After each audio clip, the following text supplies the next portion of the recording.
અંકલેશ્વર નગરપાલિકામાં આ વખતે ત્રીજા પક્ષે પણ એન્ટ્રી મારી દીધી છે। આજે આપ પાર્ટીના ઉમેદવારે વોર્ડ નંબર 7 અને 8 માં ચૂંટણી જંગ લડવા ઉમેદવારી પત્ર ભર્યા હતા, તો તાલુકા અને જિલ્લા પંચાયતમાં પણ અનેક ઉમેદવારોએ ફોર્મ ભર્યા હતા।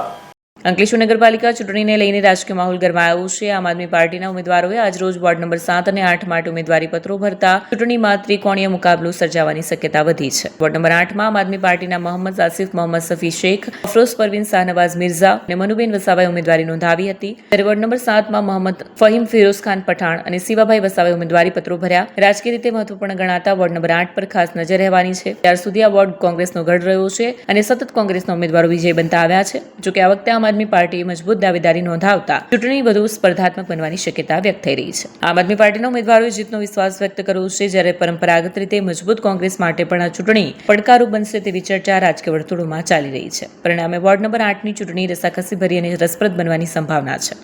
આમ આદમી પાર્ટી અંકલેશ્વર શહેરની અંકલેશ્વર નગરપાલિકાની 36 બેઠક પર અંકલેશ્વર શહેરની કાયાપલટ, વિકાસ અને અંકલેશ્વરને સમૃદ્ધ બનાવવા માટે અંકલેશ્વર નગરપાલિકાની ચૂંટણી લડી રહી છે, જેના તમામ ઉમેદવારો જીતવાના સક્ષમ છે અને આમ આદમી પાર્ટી અંકલેશ્વર શહેરમાં જીતીને અંકલેશ્વર શહેરના વિકાસ માટે પ્રયત્ન કરશે અને અંકલેશ્વર નગરપાલિકામાં જે ભ્રષ્ટાચાર વધી રહ્યો છે અને જે ભ્રષ્ટાચારને જે પ્રોત્સાહન આપી રહ્યા છે તેમને ઘર બેસાડવા માટે અંકલેશ્વર આમ આદમી પાર્ટી કમર કસી અંકલેશ્વર શહેરમાં જીત મેળવશે એવી અમને આશા છે।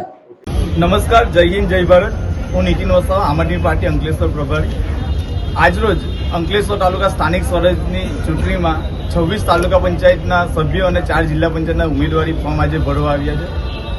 ભાજપની જે ભય, ભૂખ, ભ્રષ્ટાચારની જે રાજનીતિ છે અને પોલીસને આગળ કરીને જે ડર ફેલાવવા માંગે છે અને અત્યાર સુધી જે તાલુકા પંચાયત અને જિલ્લા પંચાયતમાં ભરપૂર એમને ભ્રષ્ટાચાર કર્યો છે, તો હવે આમ આદમી પાર્ટી જે શિક્ષણ, રોજગાર, આરોગ્ય, ખેતી જેવા દરેક મુદ્દાને લઈને આજે ઉમેદવારી ફોર્મ ભરશે અને સંકલ્પ કરશે કે આવનાર જે ભ્રષ્ટાચારી ભાજપ છે એને હટાવશે અને આવનાર સમયમાં હંમેશા પ્રજાના જે મુદ્દાઓના કામ છે, જે ખેતીના પ્રશ્નો હોય, આરોગ્યના, શિક્ષણ, રોજગાર અને જે રોડ, રસ્તા અને વિકાસના કાર્યમાં જે ભ્રષ્ટાચાર થાય છે તેની સમક્ષ મજબૂતાઈથી લડત આપશે।